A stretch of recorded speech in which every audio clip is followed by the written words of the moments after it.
Halo, assalamualaikum warahmatullahi wabarakatuh. Kembali lagi guys ya di channel kita Freddy Kipeng untuk di pembahasan budidaya lobster air tawar. Jadi ini budidaya lobster air tawar sistem padat tebar. Oke guys ya. Jadi di video ini kita akan membahas tentang tipe kolam ya, tipe kolam dan manfaat kolamnya. Jadi sebelum sampai ke tingkat budidayanya kita harus mengenal namanya tipe kolam. Jadi video ini sambungan dari video yang sebelumnya ya guys ya. Jadi sistem padat tebar. Jadi sebelum melakukan budidaya, jadi rekan-rekan tahu tipe-tipe atau kolam-kolam yang harus disiapkan terlebih dahulu. Oke, di video kali ini, khususnya video ini ya, kita akan membahas tentang tipe kolam yang pertama, itu tipe kolam pengeraman indukan gendong telur. Jadi tipe kolam ini biasanya nggak terlalu besar ya, bisa juga melakukan yang agak-agak kecil sesuai kapasitas. Nah, indukan gendong telurnya berapa ekor.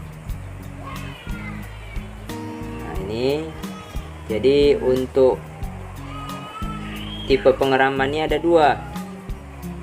Yang pertama, tipe pengeraman indukan gendong telur minggu pertama sampai dengan minggu keempat. Jadi tipe ini tempat indukan penampungan sementara ya guys ya.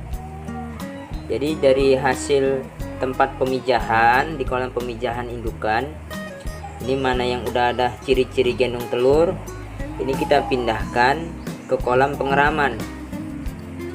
Nah, nanti nampak ciri-ciri indukan gendong telur. Nah ini baru lepas dari proses bertelur, nanti dilihat ekornya menekuk ke dalam, biasanya seperti itu guys.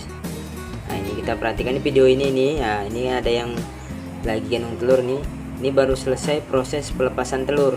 Jadi di situ ada tanda seperti putih telur ya di kelaminnya ya, itu menandakan lobster lagi proses pengeluaran telur. Jadi biasanya udah selesai itu prosesnya. Oke ya, jadi di kolam kita kembali lagi ya, di kolam pengeraman ini ada dua tipe. Yang pertama, tipe kolam pengeraman indukan dari minggu pertama sampai keempat. Nah, jadi bisa kecil-kecil, bisa padat tebar ya. Untuk kolam segini bisa 20 ekor indukan gendong telur. Jadi kita pisah-pisahkan di minggu-minggunya, itu minggu pertama sampai dengan keempat. Jadi setelah minggu pertama dan keempat, indukan yang gendong telur tadi kita pindahkan lagi ke kolam pengeraman indukan hingga menetas. Bahkan untuk pemeliharaan bibit lobster atau burayak lobster sampai di bulan kedua. Jadi tipe kolam ini biasanya 2 kali lebih besar daripada tipe kolam pengeraman. Karena di sini nanti sekalian tempat proses pemeliharaan burayak lobster air tawar. Nah, jadi rekan-rekan bisa saksikan ini kolam-kolam penetasannya nih, udah ada yang menetas, udah ada yang sampai bulan kedua. Jadi itu tipe-tipenya. Nah ini proses pemindahannya ya guys ya. Jadi yang udah bertelur ini kita pindahkan satu persatu di kolam pengeraman indukan.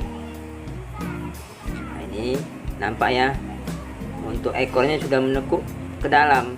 Nah, jadi ini baru minggu pertama, biasanya ini telur belum lengket sepenuhnya di kaki renang.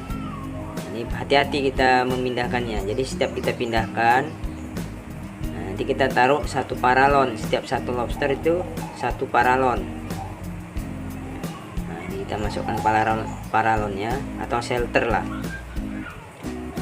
Jadi untuk pemeliharaan indukan gendong telur sendiri ini setiap harinya kita beri pakan 1 hari sekali. Jadi jumlahnya nggak terlalu banyak ya untuk pemberi pakan. Jadi kita lanjut lagi yang gendong telur. Jadi untuk setiap pemeriksaan ini kadang ada yang minggu pertama dan juga ada yang kadang di minggu kedua untuk gendong telurnya.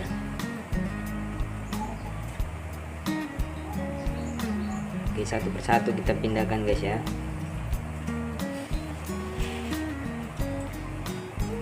Oke, untuk tipe kolam sendiri bisa juga menggunakan tipe kolam terpal, kolam beton ataupun ember-ember. Bisa juga kita gunakan ember untuk pengeraman, jadi satu ember itu bisa satu untuk ember, satu atau 2 ekor bisa juga, jadi tergantung luas embernya.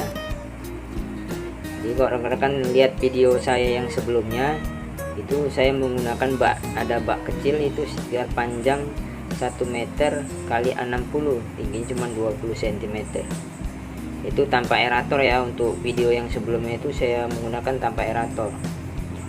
Itu untuk satu kolam bisa 1 sampai 2 indukan, tergantung besar kecilnya indukan atau padat tebarnya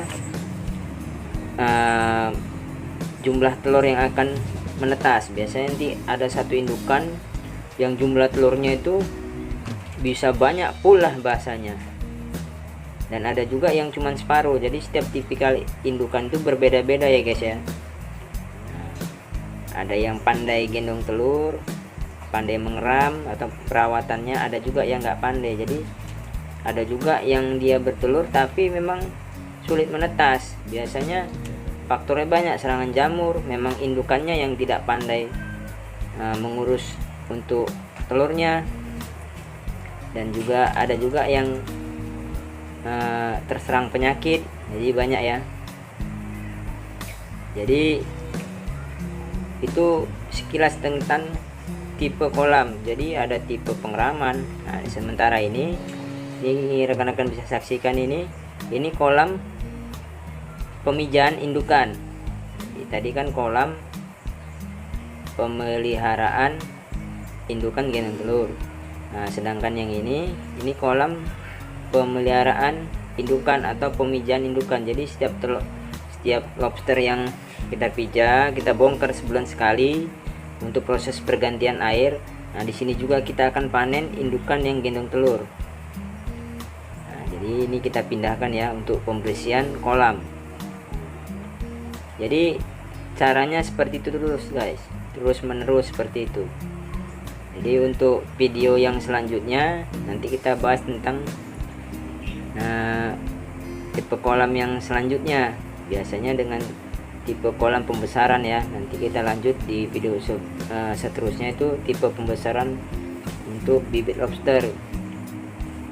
Oke ya, jadi sampai di sini ya guys ya. Semoga bermanfaat ya untuk rekan-rekan seluruhnya. Assalamualaikum warahmatullahi wabarakatuh.